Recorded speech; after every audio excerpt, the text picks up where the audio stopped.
Our first speaker is Ms. Aubrie Blake, who's the Manager of Environmental Policy at Carnival Corporation. The title of her talk is Corporate Social Responsibility. Aubrie Blake graduated from the University of Florida with a bachelor's degree and went on to receive her JD degree from Florida International University. She's licensed to practice law in the state of Florida. In 2013, she began her role as the Manager of Environmental Policy at Carnival Corporation. She uses her undergrad and legal background to interpret, analyze, and apply international, national, state, and local environmental regulations. She works with the brand environmental representatives to ensure compliance across the fleet and liaises with governmental agencies.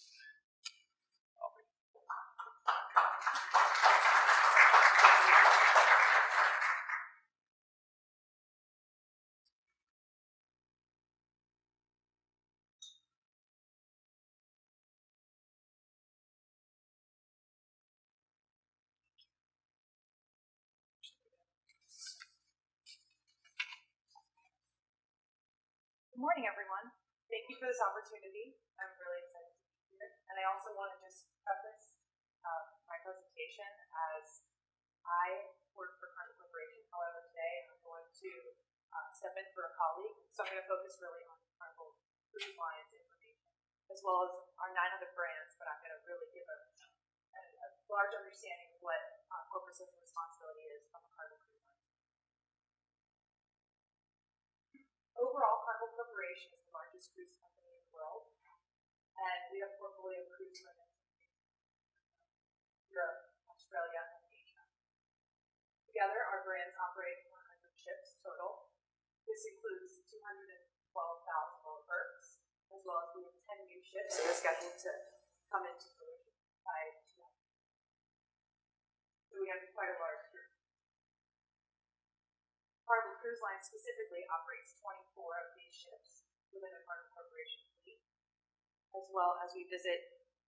Oh, that was me. Sorry. You know what? Thank you. Sorry. We visit over 100 ports of call each week, and these are within North America, Latin America, the Caribbean, and Australia. In 2015, we had approximately 4.3 million guests, as well as over 34,000 crew members on board. This is an older view of the cruise industry and its total economic impact. These numbers have obviously grown since then, but this was taken from the CLIA website, and the total economic impact is $117.15 billion, as well as wages and salaries at $38.7 billion. And the number of jobs is 891,000 opportunity-wise, and we have a large number of embarkations as well. There's a huge impact on the local economies when we go to different ports, especially the home ports where the different cruise ships are based. So when we look at those numbers and break them down, back in 2013, crew and passengers spent an average of $126 every day at each specific port that they went to. That's a large impact on the local economies in those areas. And the increase in worldwide cruise demand has really jumped in the past few years, specifically now in Asia, because this is a new market that hasn't really been tapped into until recently. So we're looking at this 77.3% increase in 2003 to really increase in the near future. Our main goal is to really focus on the corporate social responsibility aspects, because we know that as societies progress, the stagnation or the progress is based on the local or the regional economy, as well as we have a lot of economic impact with our activities in the specific countries that we travel to, as well as the ports, and especially in those smaller islands where our total numbers on our ship just for that day's visit may be double or triple that of the entire island or the specific country that we're going to. So one of our main focuses is to really ensure that we have a positive impact on that local community that we go to. As we are the largest cruise company, we have a tremendous environmental responsibility. We want to make sure that we have a strong commitment to corporate social responsibility and that we're really, just as I said before, making a positive impact on the local community and doing the best we can to make sure our environmental impact is smaller. Here's a few different aspects of what we do on a normal daily basis to try and convey this information to others, as well as to focus on helping the local communities and also the home ports that we go to. We have natural disaster relief, and whenever there's a large hurricane or an event, we will do the best we can to really help those in need and make donations. I know with Cabo San Lucas, we actually provided thousands of water bottles and more than 500 boxes full of dry food just for the local communities to really help them out, because obviously this is something we feel like we're part of their community when we go there to visit. Also, we repurpose different pieces of the ship that may no longer be needed, such as if we get new mattresses on board, we make sure to donate the old ones. And we also make sure that if we are getting rid of furniture or any type of, I guess you wouldn't want to call it waste, but any type of old products that we no longer use, we want to make sure that they're offloaded correctly and they're treated and handled in the best manner possible to make sure that there's a very small or no environmental impact. That's the eventual goal. As well as we focus on youth aid. So we have a large group that really donates to the orphanages and provides supplies. And we also have many scholarships. I know that within the corporate side as well as the brand-specific ones, we work with a lot of different foundations. And we actually have a very close-knit relationship with the Boys and Girls Club. And many of our senior management work directly with, they have their own little brother or little sister that comes once a month, and they work with them for the day, and they get the opportunity to really see what it's like to be in the corporate world, see what it's like to have the opportunity to work hard but also help others. As well as we make many monetary cash donations, we are involved with a bunch of different charities, and the goal is to really just help as much as we can, provide as much monetary donations as we can. Another one is a focus on the port benefits.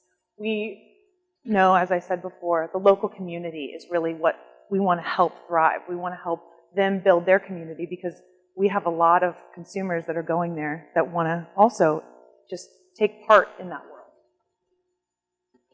Different ways that the port specifically benefit from our traveling there and having them as ports of call is the travel to and from the ship. So we have crew members and guests who every single day go offshore and do excursions, and all of those opportunities are building those local economies. As well as the opportunity for those guests to kind of live in that local community and also purchase souvenirs, purchase little trinkets, anything they want. Those are great for the local small businesses. As well as goods and services. So within that, we also house many of our supplies for the shipboard itself. So the food and the fuel that we bunker, all of those are done with the local community so that hopefully we can build upon their economy.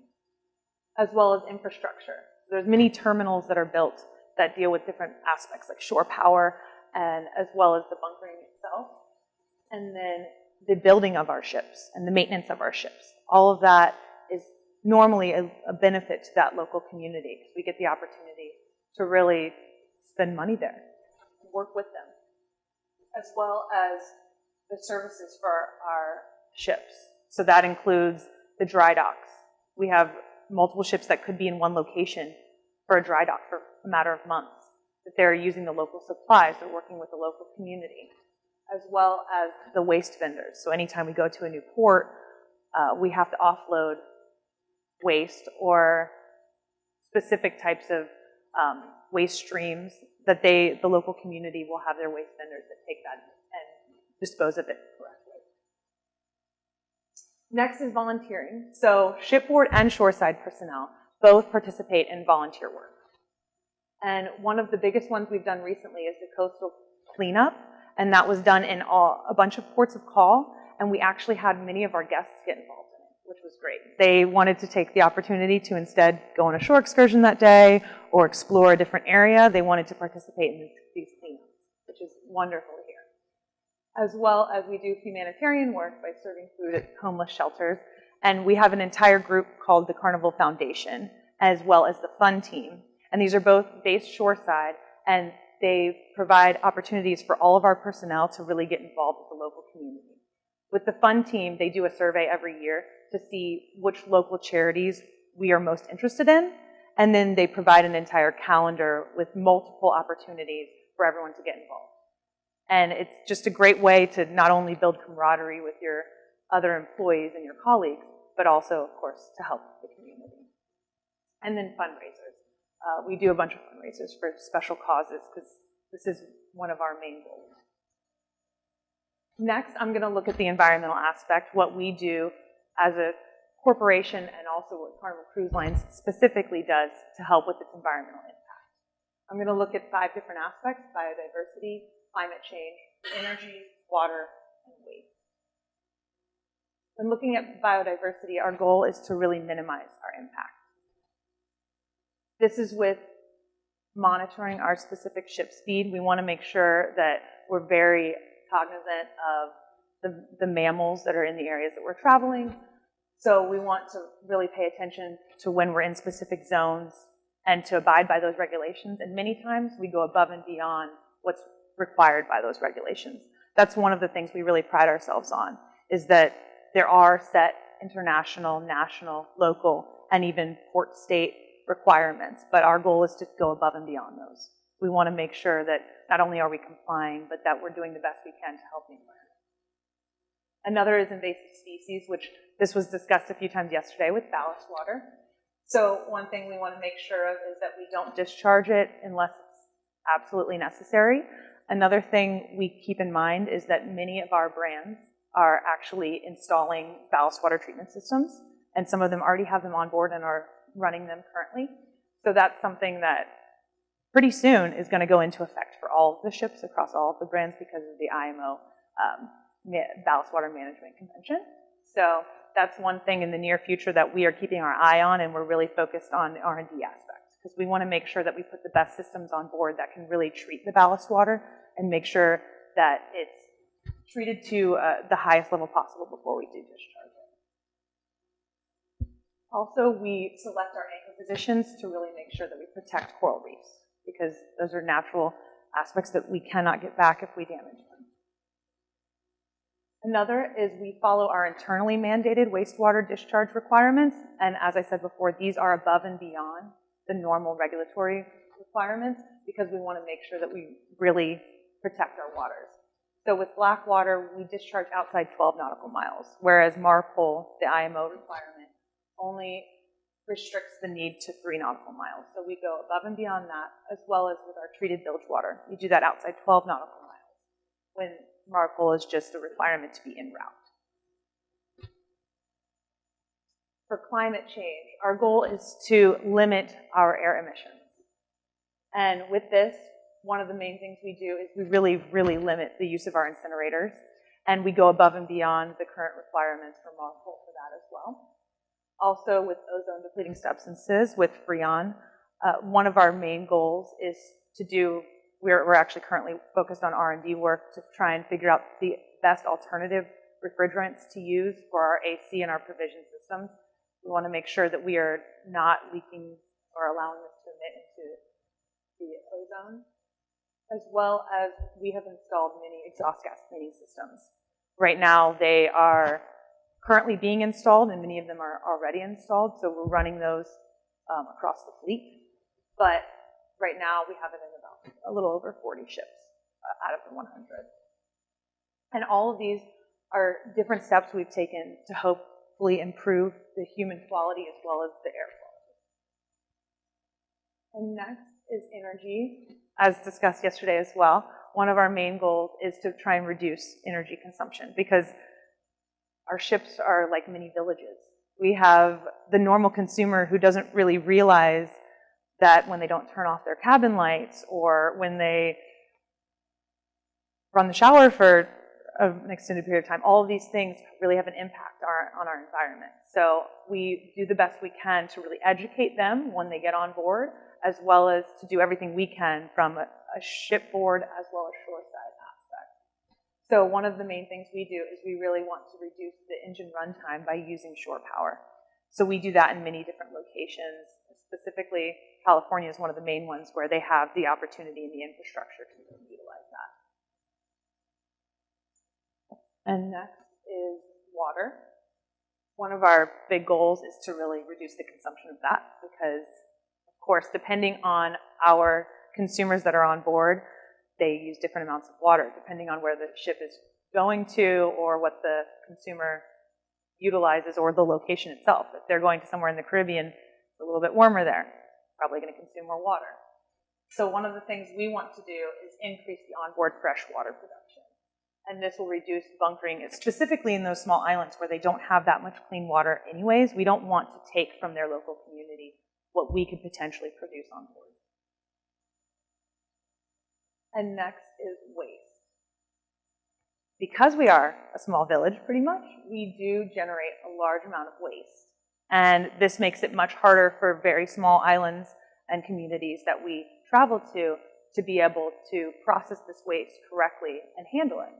So one of the main things we do is we focus on only offloading waste in those areas if it's absolutely necessary, if it's an emergency. Otherwise, we wait until we get to a port where we know they can handle our level of waste and that they can handle it accurately and correctly, because we want to make sure that wherever it's going is the correct type of handling for that or the correct type of treatment for that. We don't want them to just have a vendor that picks up our waste and throws it down the street. That's absolutely not okay. So we do a lot of due diligence with making sure that that's not something that's taking place. Also, for hazardous waste, we only dispose of it in the U.S., and that's because the U.S. has very strict requirements as to how to handle hazardous waste. So we want to make sure that it's treated correctly and that it doesn't end up in a normal landfill or somewhere where it could be hazardous to everything else. Next, we have a few future focuses that we really want to make sure come to fruition in the near future. One is, of course, our normal goal of charitable donations. We want to continue to increase this amount. I know this past year, we actually did a huge Make-A-Wish Foundation overall donation between just our shoreside group, and we actually had every single department break up into groups and compete to see who could raise the most money. And we actually had an entire day event where every single department, which more than 4,000 personnel just in our shoreside-based location in Miami. So that many people raising that much money, as well as getting the opportunity to spend a day where you can invite your families and have them spend money where, well, essentially donate with local community involvement was one big thing that was very great for us to do. We also want to streamline our purchasing decisions, and this is something we're doing as a corporation.